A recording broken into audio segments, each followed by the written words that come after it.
It's been 3,000 years. Hey, my name is Kuphi, and welcome to Kuphi's Design Dojo, where we go over the designs, history, and playstyle of your favorite fighting game characters. Just last month, ABBA was released, so Strive's a good game now. I've been sending Daisuke vaguely threatening emails about ABBA, so I'm happy he finally listened. And ABBA's actually the first character that we're going to talk about today. I've always liked ABBA, so I'd like to talk about her history and stuff. You know? Yeah. Oh hey, one more thing. I'm trying to get 1,000 subs, or at least close to it, by the end of the year. So if you liked the video, why not like and subscribe? Alright, let's get started.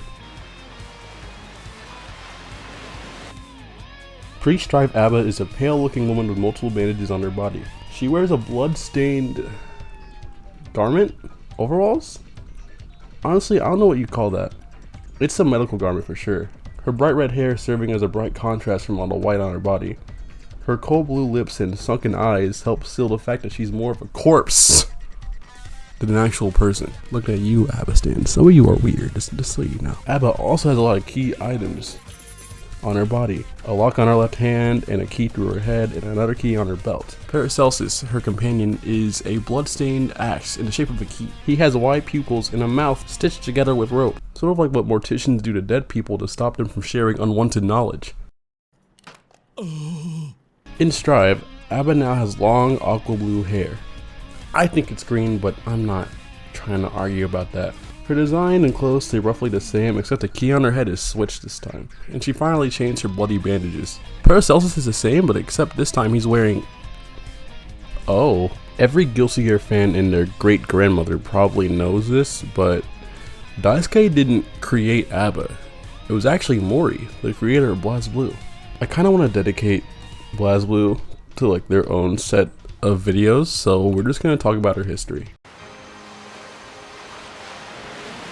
ABBA is a homunculus. This thing.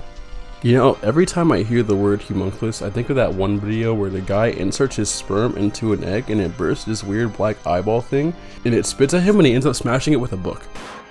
It's a gross video, so I'm cursing you with knowledge. When ABBA was created, she had lived in solitude for 10 years before escaping her home. ABBA struggled with adapting to her newfound freedom. She didn't know how to act outside of solitude, so to cope with her girl failure life, she started collecting keys. While she was roaming around, she came across a sentient key, immediately formed an unhealthy relationship, and called him Paracelsus. He was voiced by Mori, by the way. Paracelsus seems to not return the same feelings as ABBA at this point in the timeline. He's sort of an unwilling victim. Paracelsus is actually a demon axe named Flamant Nagil, which sounds like a name right out of fairy tale. He was once a large, vicious beast, but after an intense battle with Slayer, he was defeated and left for dead, only later being discovered by ABBA.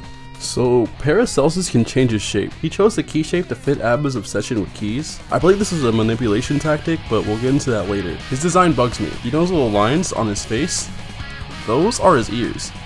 His ears make a full circle for his entire head, and I don't like it because whenever I see like in animation, they move too much. It makes me uncomfortable. It's weird. It's weird. What I do find funny is his expression. It looks like he's always contemplating life and his choices. ABBA has appeared in 3 Guilty Gear games: Guilty Gear Asuka, the Guilty Gear XX series, and Guilty Gear Strive. You know, now that I look into her story, at least from what I've seen, she doesn't really have an impact on Guilty Gear's story at all. In most games she's in, she's kind of just doing stuff. Traveling the world, trying to get Paracelsus a new body. Oh, I forgot to mention that, yeah, that's like her entire motivation in the story, is that she wants to give Paracelsus a new body so they can really be in love. So that's what she's been like doing this entire time. I probably could have mentioned this like 2 minutes ago in the video, but it's cool. Moving on. In Guilty Gear Plus R, ABBA is a risk reward character. She has 2 modes, normal mode and Moroha mode. She can enter Moroha mode by either landing a move bonding or using a move injecting, where you squirt a ketchup packet of blood into Paracelsus' mouth. Like, imagine how that tastes. Like, this. Anyone at home, like, put a handful of pennies in your mouth. That's how that would taste. You start with blood packs every match. You can use these to enter Moroha mode on demand. During normal mode, ABBA has very slow, stiff, and awkward movement. During this state, she has to commit to a lot of her movement options. Abba has to play very defensively in normal mode. Though she's slightly faster than her Strive counterpart, she still moves at a snail's pace.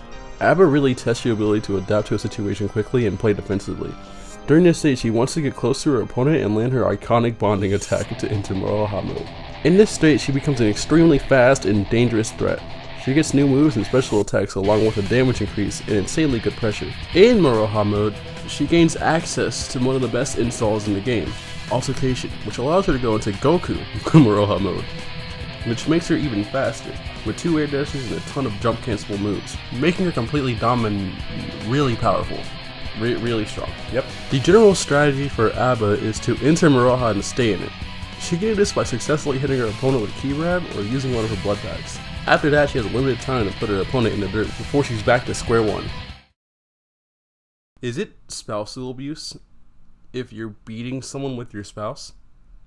Is it spousal abuse if said spouse is your spouse unwillingly? Abba returns in Strive after her long stint in therapy, and somehow came out worse than she was before. Hey, future Kuphi here. I just want to say, in no way am I saying Abba is bad. You can put the pitchforks down. The joke was that she came out of therapy a worse person. I promise you I'm not saying Abba is bad. Spare my life, please. She plays relatively the same in Strive as she did in Plus R, but instead of her blood meter, she has something called jealousy.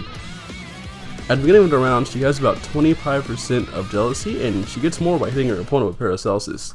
Doesn't matter if they're blocking or getting hit, any hit with Paracelsus grows jealousy gauge. There are several ways she can enter jealousy mode: by landing a super, entering it herself, or landing key grab. When she's in jealousy mode, all of her moves become stronger and have different properties.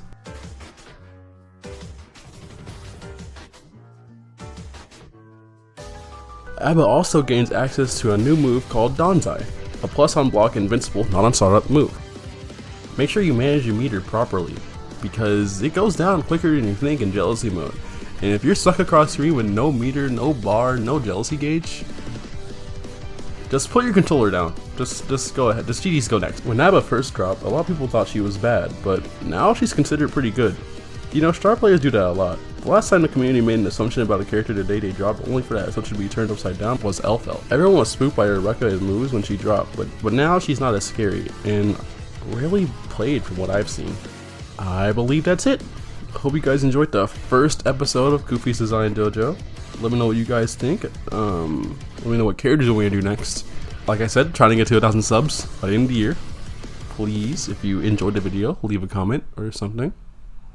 You know, yeah. Bye-bye.